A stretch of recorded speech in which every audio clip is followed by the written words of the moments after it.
জানি জানি Valentine day কেটে গেছে বহু যুগ আগে, কিন্তু আমি তো একটু লেটুস না, তাই আমারটা লেটেই পোস্ট করলাম।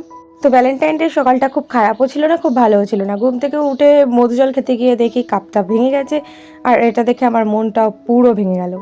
তো এই মন ভাঙা ব্যথা নিয়ে সকাল সকাল ঘুম থেকে উঠে চলে গেলাম পড়াতে, যেটা আমাকে করতেই হবে। ভালোবাসা দিবস বলে কি পড়াতে যাবো না নাকি? সেদিন আমার একটাই সকালবেলা পড়ানো ছিল, সারাদিনটা বাড়িতে শুয়ে ল্যাদ খাচ্ছিলাম আর ভাবছিলাম আমার দিনটা কি এরকমই শুয়ে শুয়ে কেটে যাবে।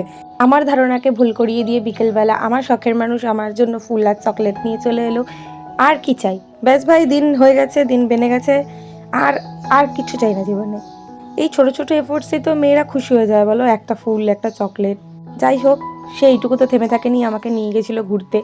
আর এখানে দেখো বেলঘড়িয়ার চায়ের ক্যাফেটা কত সুন্দর সাজিয়েছে। আচ্ছা, তোমাদের তো বলতেই ভুলে গেলাম, বেলঘড়িয়ার যে ক্যাফেটা দেখাচ্ছিলাম তার নাম হচ্ছে বাঙালিবাবু.com। 2 নম্বর রেলগেটের অনেক অনেক অনেক কাছে তোমরা যেতে পারো, বসে আড্ডা মারতে পারো, ভালো টাইম কাটানো যায় এখানে। দেখো ভিতরটা কত কত সুন্দর না? আমার ভ্যালেন্টাইন ডে তো আমার দুটো পছন্দের মানুষের সাথে কাটলো। তোমাদের কেমন কাটলো? একটু দেরি হয়ে গেছে কিন্তু জানি।